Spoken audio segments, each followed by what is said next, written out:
اللهم صل على محمد وعلى آل محمد كما صليت على إبراهيم وعلى آل إبراهيم إنك حميد مجيد اللهم بارك على محمد وعلى آل محمد كما باركت على إبراهيم وعلى آل إبراهيم إنك حميد مجيد۔ پھر امام محمد باقر فرماتے ہیں کچھ لوگ دکھیارے، غم کے مارے، حالات کے ستائے ہوئے، مشکلات اور الجھنوں کے مارے جب آپ کی خدمت میں آتے تھے، آپ انہیں فرماتے تھے آؤ عاشورہ کے دن مغرب کے بعد مغرب کی نماز پڑھ کے میرے پاس آ جانا، اور میں جب درود پاک پڑھوں گا تم بھی اس میں شامل ہو جانا، پھر اس درود پاک کے بعد جو دعا ہوگی میں تمہارے لیے دعا کر دوں گا، اور تمہاری دعائیں بھی قبول ہوں گی، تمہارے مسئلے بھی حل ہوں گے، اور تمہاری مشکلیں بھی دور ہو جائیں گی۔ امام محمد باقر فرماتے ہیں میں نے اپنے والد کو ساری عمر اس عمل میں دیکھا، آج میں یہ عمل کرا رہا ہوں۔ امام زین العابدین کا اور حضرت امام محمد باقر کا یہ عمل بہت طاقتور ہے، اور وہ درود ابراہیمی کا عمل ہے۔ تو اب بیٹھ کے نا دل کی گہرائیوں سے تصور ایک کرنا ہے، اور تصور لازم کرنا ہے۔ تصور یہ کرنا ہے کہ مدینہ کا وہ منظر ہے کہ حضرت امام زین العابدین کا گھر ہے، میں ایک لٹا ہوا پیاسا بھکاری، لٹا ہوا پیاسا بھکاری، منگتا، محتاج، سائل گھر سے نکلا ہوں، دور سفر کرتے کرتے پہنچا ہوں، 10 محرم کا عاشورہ کا دن ہے، اور آپ کے گھر آیا ہوں، اور لوگ بھی بیٹھے ہیں، اس آس سے آیا ہوں کہ آج درود ابراہیمی پڑھا جائے گا، ان کے پیاروں اور ان کی بڑوں کا جد کا تذکرہ ہوگا، اور میرے حالات سنور جائیں گے۔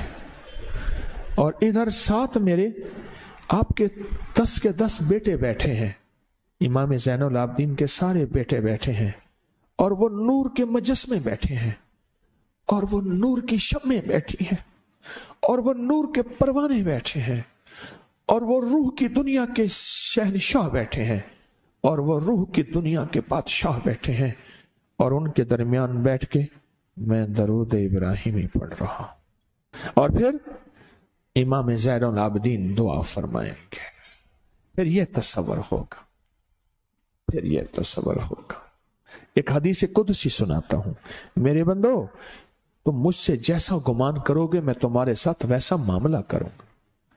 اب ڈوب کے، کوئی شور نہیں، دل کی گہرائیوں میں اس تصور میں ڈوبے، اس خیال میں ڈوبے، ٹوٹ جائے کوئی حرج نہیں، پھر بن جائے، پھر ٹوٹ جائے، پھر بن جائے، ایک وقت آئے گا ٹوٹتے ٹوٹتے بن جائے گا۔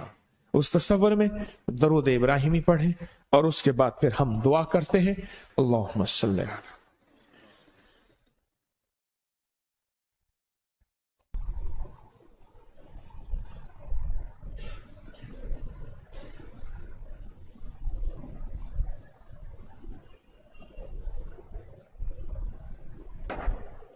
اللهم صل على محمد وعلى آل محمد كما صليت على إبراهيم وعلى آل إبراهيم إنك حميد مجيد اللهم بارك على محمد وعلى آل محمد كما باركت كما باركت كما باركت كما باركت كما باركت كما باركت على إبراهيم وعلى آل ابراہیم انک حمید مجید۔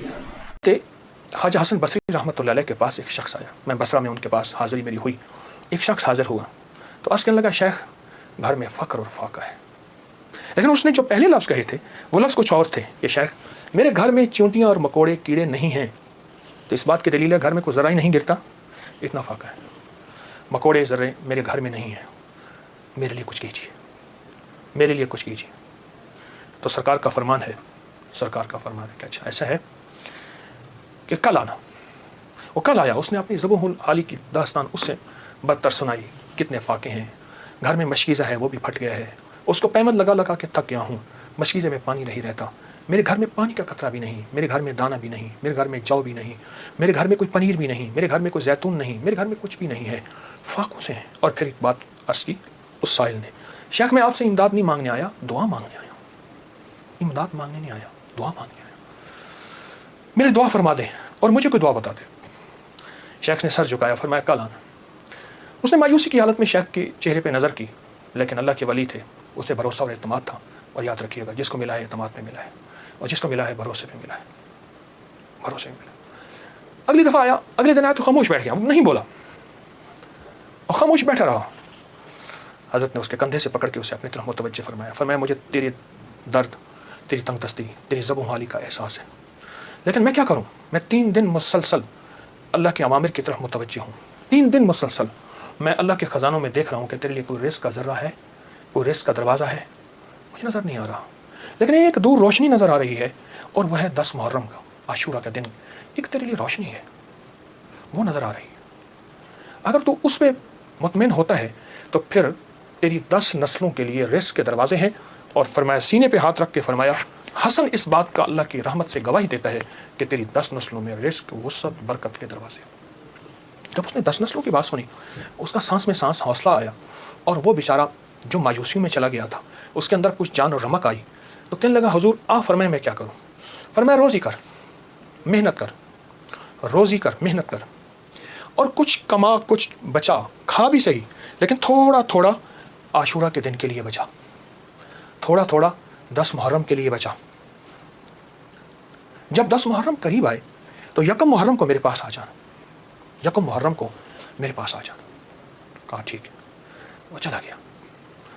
1 محرم سے پہلے وہ آ گیا، شیخ نے دیکھا، پہچان لیا، اسے بٹایا، محبت دی، فرمایا اب جتنے پیسے تیرے پاس ہیں، تو اس نے کہا چند درہم ہیں، اور میں بہت ہیں، چند درہم ایسا کر گھر والوں پہ خرچ کر 10 محرم کو، یہ چند درہم 10 محرم کو گھر والوں پہ خرچ کر، کیونکہ آقا کا فرمان ہے جو عاشورہ کے دن اپنے گھر والوں پہ رزق کی وسعت کرے گا، عاشورہ کے دن 10 محرم کے دن اپنے گھر والوں میں کو کھلا رزق دے گا اور ان پہ خرچ کرے گا۔ ایک روایت میں ہے کھلا، مفہوم عرض کر رہا ہوں، ایک میں ہے خرچ، جتنا توفیق ہو خرچ کرے گا، تو اللہ جل شانہ ہو اس کی نسلوں کو فقر فاقے سے بچائیں گے، اور اللہ اس سے راضی ہوں گے، اور اس کے لیے جنت کے وعدے ہیں۔ آپ نے اسے وعدے سنائے اور وہ چلا گیا۔ سال کے بعد آیا تو دیکھا کہ ایک دور سے ایک شخص ہے جس کے ساتھ 3 اونٹنیاں ہیں، ایک پہ خود بیٹھا ہے، 2 پیچھے چل رہی ہیں۔ اس نے آ کے اونٹنیاں بٹھائیں، بٹھانے کے بعد جب شیخ کے پاس قریب آیا تو شیخ نے پہچانا یہ تو وہی شخص ہے، لیکن آج اس کی حالت بدلی ہوئی ہے، اس کے نقشے بدلے ہوئے ہیں، اس کی کیفیتیں بہت زیادہ بدلی ہیں، کیا ہوا؟ اس نے آ کے سلام عرض کیا، ادب سے بیٹھا اور کہنے لگا حضور آپ کے عمل نے مجھے رنگ دیا، میرا ذرہ ذرہ کا کمایا ہوا تھا، میرا ذرہ ذرہ کا حلال جمع کیا ہوا تھا، اس ذرہ ذرہ کے جمع کیے نے میرے لیے حیرت انگیز رحمت اور برکت کے دروازے کھولے۔ آپ نے فرمایا یہ جو اونٹنی جس پہ بیٹھ کے آیا ہوں فلاں نسل کی اعلیٰ اونٹنی ہے، ایک شخص کا میں نے دیکھا وہ آواز لگا رہا ہے کوئی اس اونٹنی کو خرید لے، چاہے ادھار پہ لے لے اور میں اس سے پیسے بعد میں لے لوں۔ تو میں نے اس سے پوچھا کہ اس اونٹنی کے بارے میں تجھے کیا عیب ہے، تو اسے زبردستی آخر کیوں بیچنا چاہتا ہے؟ کہا وہ خاموش رہا، کہا کہ میاں اگر لینا ہے تو لے لو ورنہ ہم چلیں، کہا نہیں بتائیں۔ جب میں نے اصرار کیا، کہا کہ میں نے اس اونٹنی کے بارے میں، اس اونٹنی کا خواب دیکھا اپنے بارے میں، اس کو خواب میں دیکھا، اپنے بارے میں دیکھا کہ میرے لیے یہ اونٹنی موافق نہیں ہے اور میں کسی ایسے شخص کو بیچوں جو ضرورت مند ہو، چاہے وہ ادھار لے لے۔ اور کہا وہ زبردستی مجھے کہنے لگا تم لے لو۔ میں نے کہا میرے پاس 1 درہم بھی نہیں ہے، 1 درہم تو 1 درہم 1 دونک بھی نہیں ہے، 1 اوقیہ کچھ بھی نہیں ہے۔ کہا کچھ نہیں ہے، اونٹنی لے لو، اسے بیچو، جو منافع ملے تم لے لینا، جتنی کی بکے مجھے دے دینا، میں تم سے نہیں پوچھوں گا۔ کہا زبردستی اونٹنی کی لگام مجھے دے کے چلا گیا۔ کہا میں پریشان ہوا تو اچانک میرے دل میں آواز آئی، میرے بندے بن مانگے رزق مل رہا ہے، قدردانی کر، لے لے۔ بس اس آواز نے مجھے تسلی دی اور اس آواز سے میں مطمئن ہوا اور کہنے لگے کہ بس میں پھر اس اونٹنی کو لے کے چلا شام تک۔ ایک صاحب نے دیکھا، کہا واہ ایسی زبردست اونٹنی کہاں سے لی؟